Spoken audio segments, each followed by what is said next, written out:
Last week, late in the evening, I was walking home from a friend's house. It's about a 20-minute or so walk from her place to mine.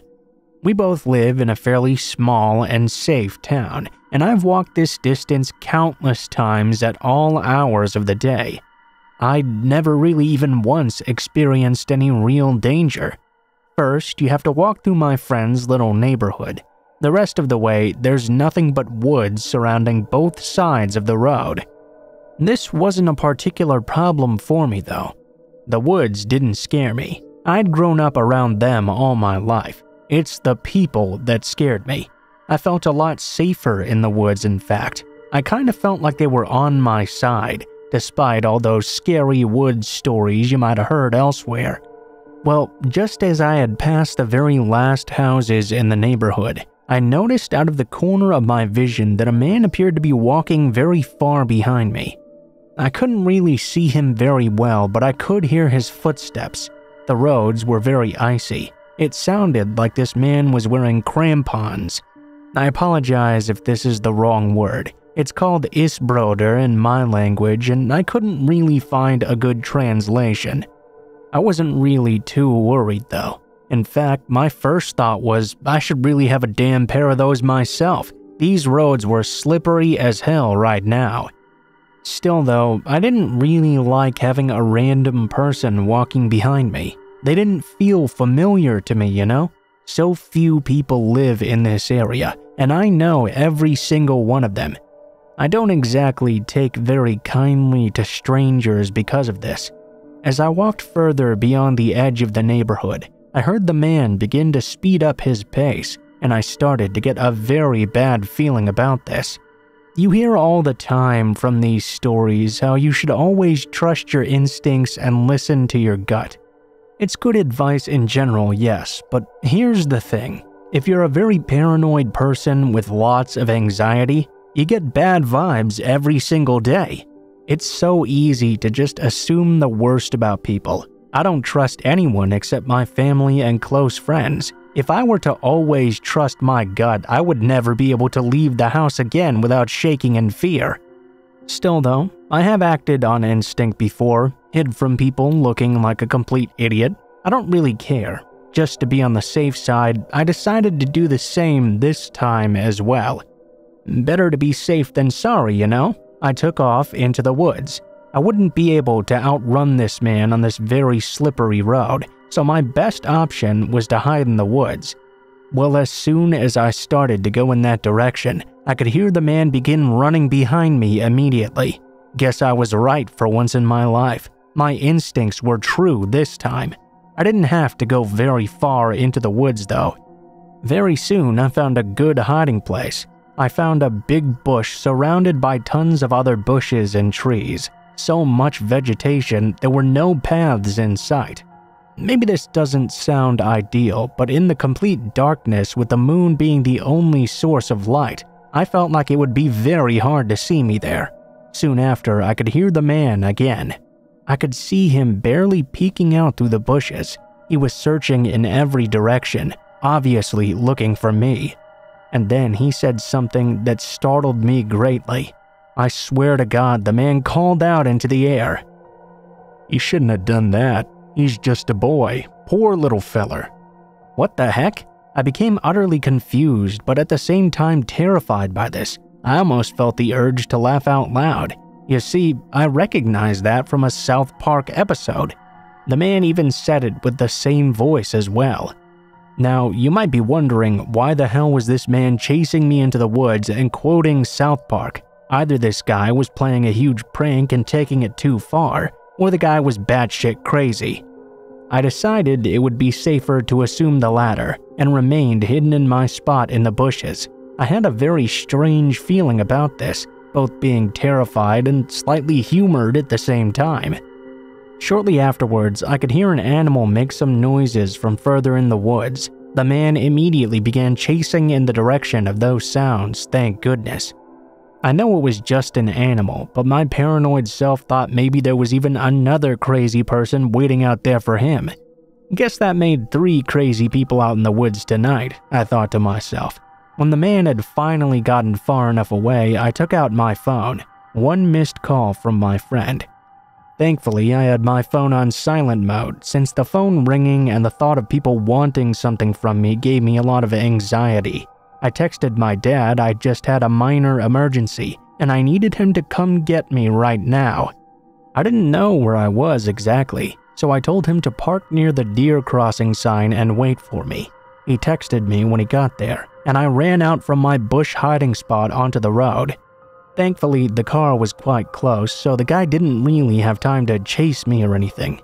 Safety at last.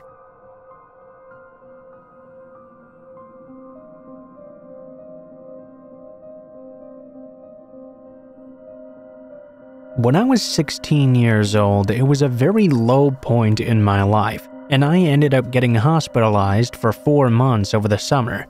The doctors were afraid that my heart would give out if I even did so much as walk by myself, so if I wanted to go anywhere, I had to call a nurse to take me in a wheelchair.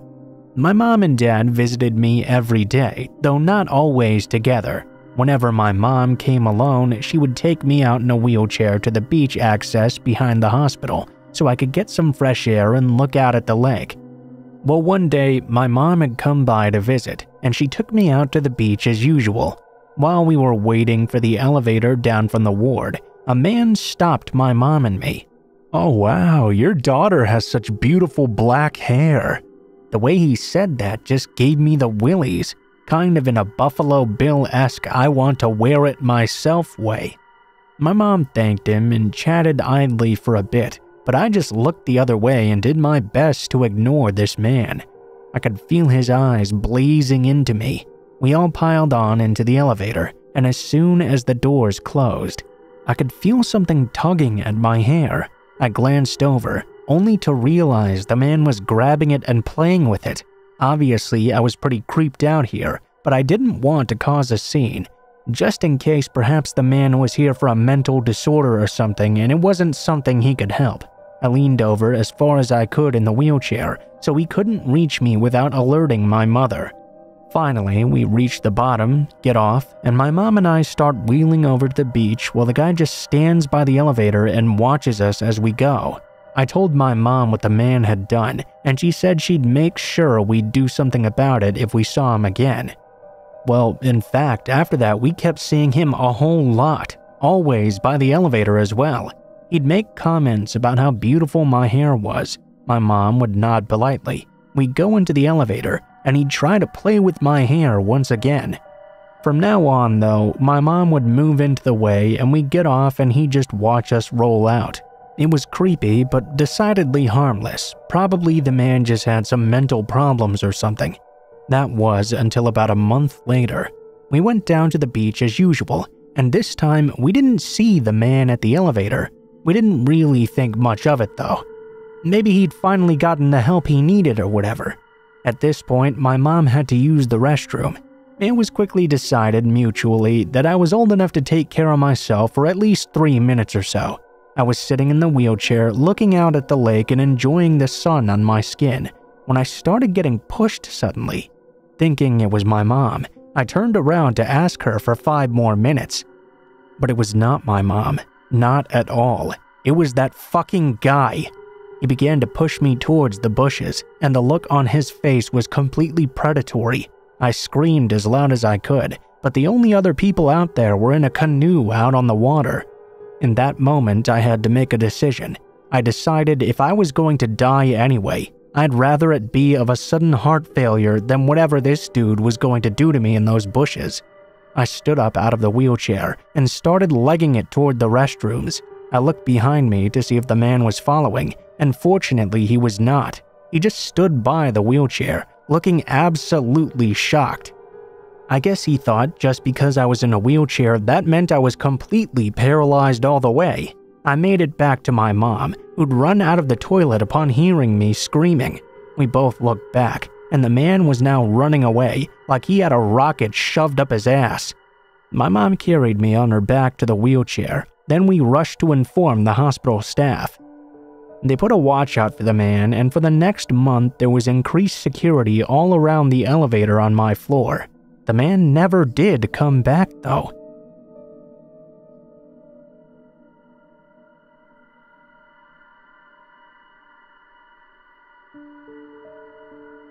Boy, have I got a story for you, told to me by my uncle just a few days ago when I was visiting him at his home for Christmas in rural, almost bluegrass country. Now, I'm an occasional r/the truth is here reader, and as a city slicker, I was curious to ask my uncle and 2 cousins if they had ever seen anything spooky or that they couldn't explain logically while out in the woods. As for my cousins, disappointingly, neither of them had very many spooky stories at all. They told me about being startled or creeped out a few times by the calls of vixens and mountain lions, but nothing that's unexplained. My uncle agreed that nothing really unexplained happens out there unless you don't really know what you're doing, but he did have a very creepy story to contribute.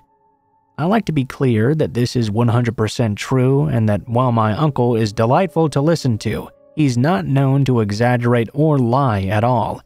He's lived an interesting enough life that he doesn't really have a reason to. I'll tell it in the first person.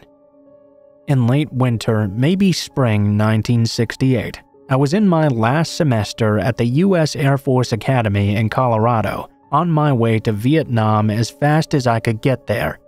By that point, I was getting quite bored and I was really looking forward to graduating. I took full advantage of the increased leash we got as near graduates. A couple of times a week or so, I would drive up to a spot I found by the Snake River and fish for a few hours in the afternoons. Well, one Wednesday, I got to that spot at around 2 in the afternoon. I parked the Jeep pretty close to the bank and got to fly fishing.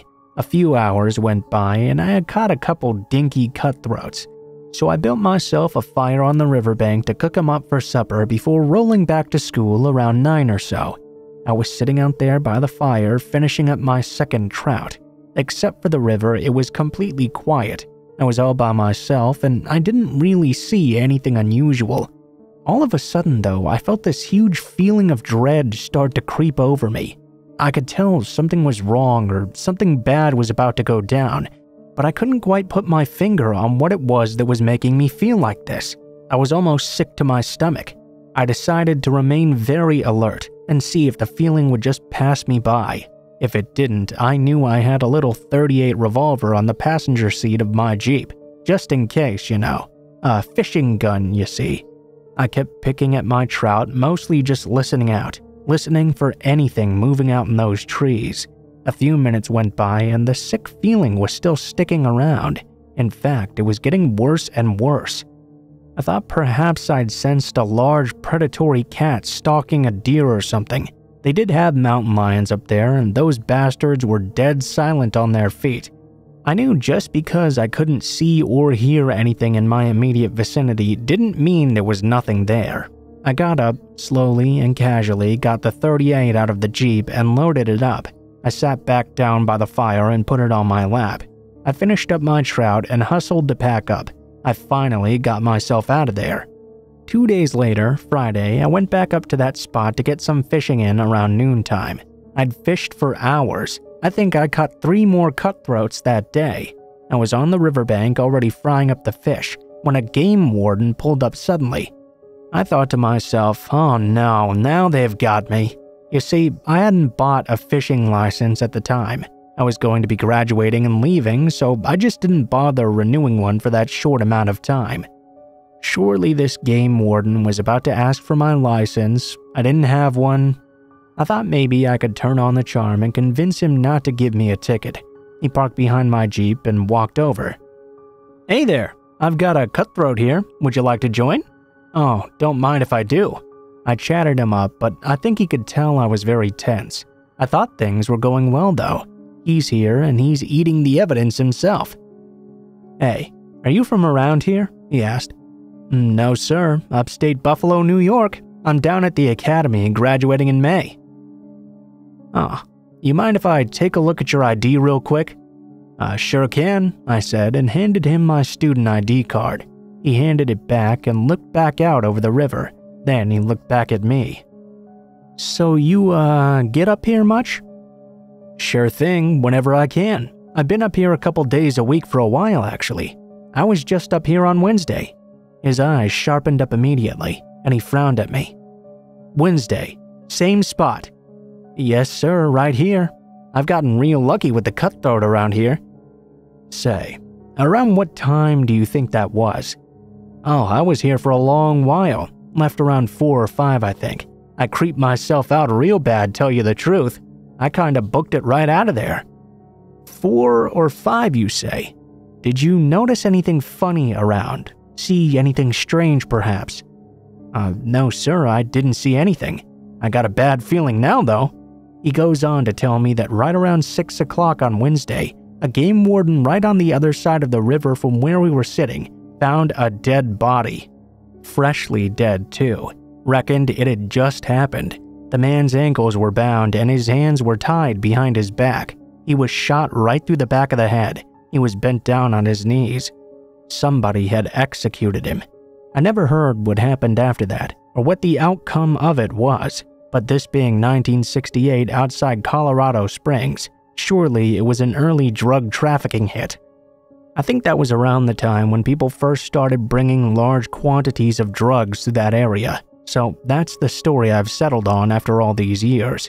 I think I must have heard or seen something that tipped me off subconsciously. I must have somehow perceived it when the body was being dumped. I didn't see anything that jumped out, but once again, that doesn't mean that nobody was there.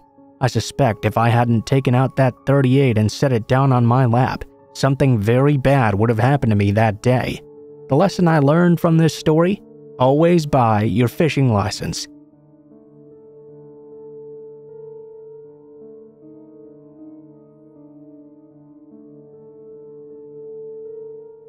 I've never really had any experiences that freak me out, except for this one. I was around 11 years old when this happened, and was with my sister and her friends. We're all girls, by the way. They were all around 16 years old, and were taking me trick-or-treating with them. We were going door to door to get candy, and playing around with silly string. I kept on getting this weird feeling though, like I found myself looking behind me constantly with no clue as to why. Around 9:30 p.m., I turned around just quickly enough to see there was a man dressed up as a clown about 2 yards behind us. I wasn't really scared about this because I like clowns to begin with, and since this was the first time I had actually seen him, I figured he was just out trick-or-treating too. I very quickly noticed though that he followed us for another hour, never getting any candy, and waiting for us at each house we stopped at. At this point, I was stressing out, and I finally told my sister about this mystery clown. She decided that first we would try to go a completely different route and see if the man was still following us. We all crossed the street, and he crossed too. My sister absolutely hates clowns and was very freaked out. She called our dad to come pick us up. We continued walking around for 30 minutes until our dad called us, saying where he was parked. All of us started to walk fast toward the direction of my dad's car. That's when the clown sprinted in front of us and tried to corner us in. I think he knew that we were trying to leave. My sister and her friends were freaking out, and me, being a naive, outspoken kid, simply yelled at the clown to leave us alone. I distinctly remember him tilting his head to the side when I said that, kind of looking like a confused dog. I grabbed my sister's silly string and told the clown that if he didn't leave us alone, I'd spray him. Again, I was a very naive kid. I thought he would actually be scared of the silly string. Well, obviously, the clown did not back off, so I stringed him all over his mask and costume. While I did this, my sister called our dad again, telling him to hurry immediately to where we were. Well, it turned out I'd actually managed to string the man right in his eyes so he couldn't see. We were already taking off running. My dad came around the corner, and we all rushed inside the car. The clown did catch up with us and tried to force open the car door. Luckily, it was locked though. My dad slammed on the gas, and the clown slammed his hands on the back window. I remember watching him out the back, trying to chase the car but failing. I never did figure out what was up with that clown. There were other reports though of a clown with the same description chasing kids in the area for a while.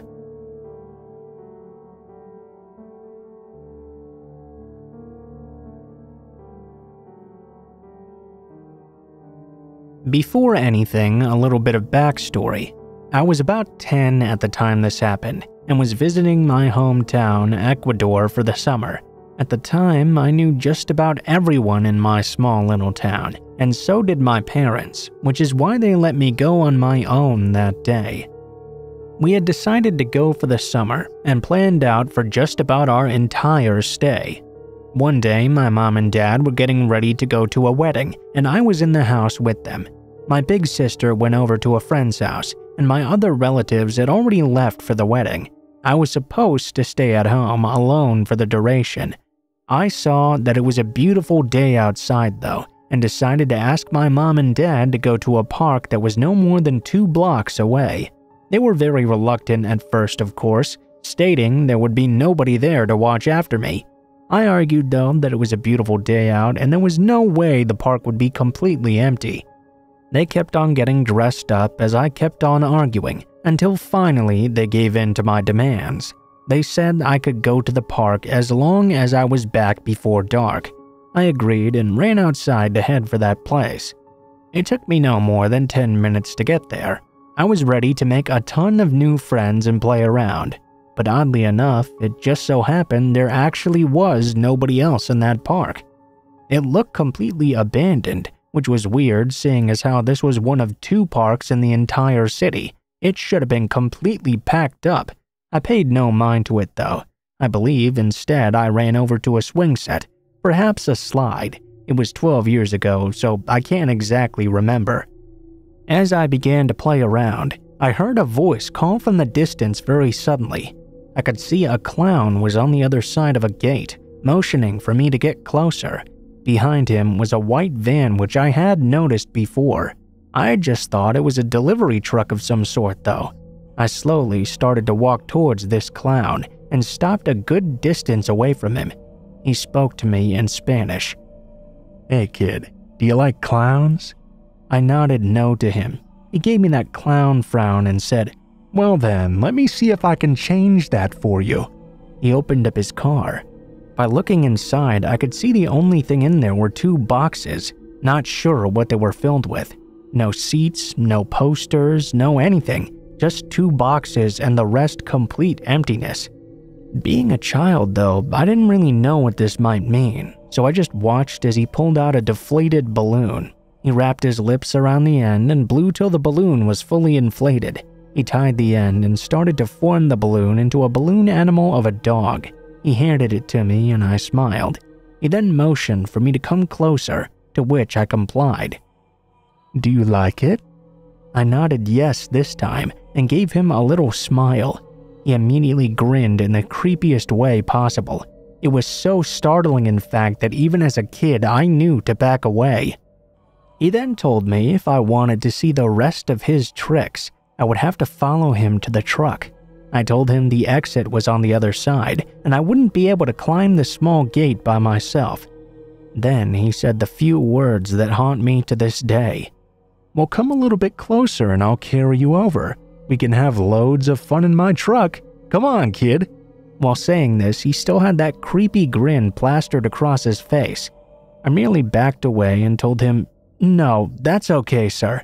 His grin immediately turned into anger, as though he was very annoyed. He placed his hands on his hips and said to me, "Oh, but we're going to have so much fun." Right when he said that though, I heard a voice on the other side of the park yelling out to me, "Son, hey, son, I'm here to pick you up." I turned around and saw a man I recognized as a local neighbor. He was not my real father, obviously, but little me knew to run over to him. I said nothing else to the clown. I just ran to the man and gave him a big hug. The man eyed the clown. "Thanks for keeping my kid entertained." As we turned around, I was able to hear my neighbor mutter, "Sick fuck." I looked at him and asked, "Sir, what exactly is going on?" He gave a sigh and explained everything. As it turned out, that was no real clown. He was a man who had been kidnapping kids all across Ecuador. He would lure them out with a clown costume and take them away to God knows where. The people of my town had a feeling he would be coming by, which is why the whole park was deserted. The man had been walking by when he noticed me talking to the clown and ran over to basically save me. As he told me this, he of course also dialed for the police to report the incident. When we had finally arrived at my house, the man said, "Be careful who you talk to, son. Not everyone is who they seem." I gave the man one final hug and gave him a thanks for saving me from that sick clown. He gave me a gentle pat on the head. "It's okay, boy. Now hurry on, I have my own things to worry about now." I nodded and ran inside the house. Nobody was there, and by the time they had returned, I decided not to tell anyone since I knew they'd flip out. It took a little while to forget about the entire incident, especially with those words that kept reminding me of him, but soon enough I forgot. That was until I came across this page, and memories of that clown flooded back into my head. I'm not quite sure what happened to the sicko, but hopefully he's now behind bars forever.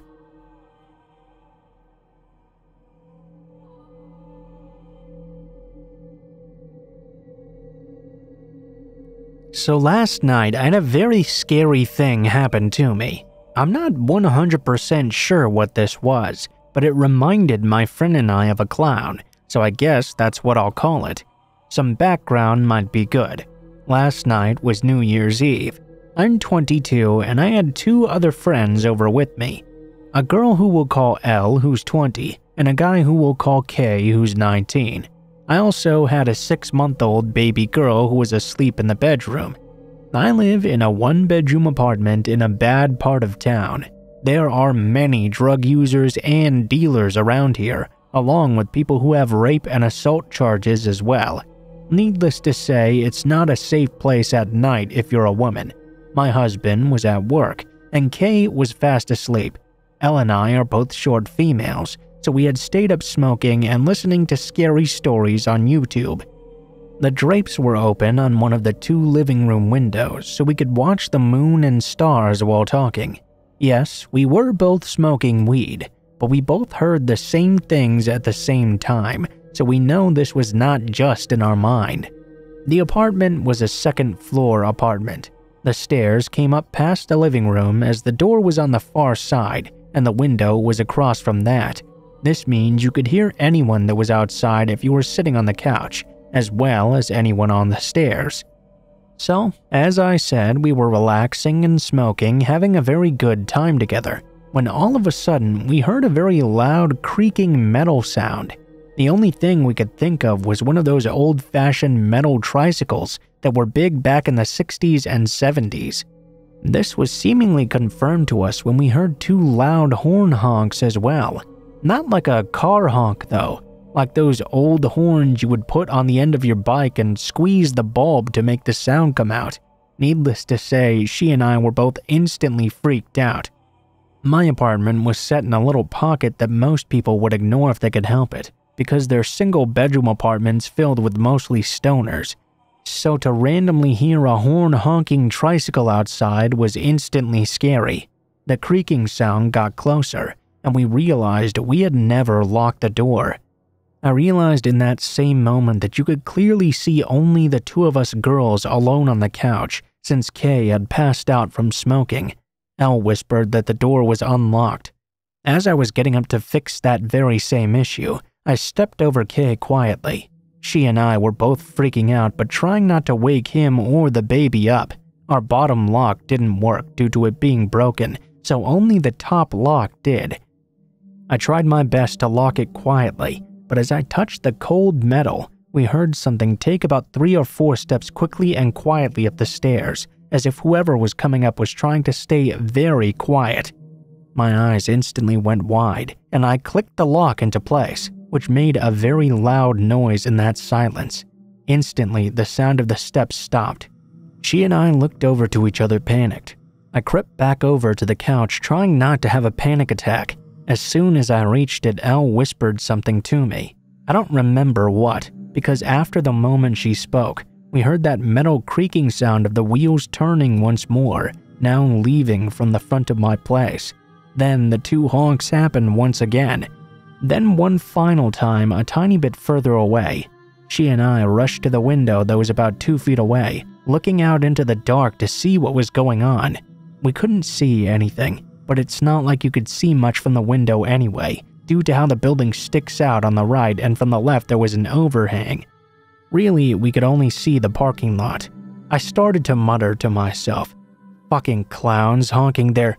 I was cut off by the honking once again, suddenly louder as if they were turning back around. Needless to say, we closed the drapes up fast and hid on the couch. Neither of us were willing to go out and see if the person was still there, so we don't know for sure what that was all about. I don't care if it was a ghost or a demon or a normal clown or even just a stoner or something. It was very scary, and we both felt in danger from this experience. For as long as I live, if I never hear that creepy metal creaking again, it will be way too soon.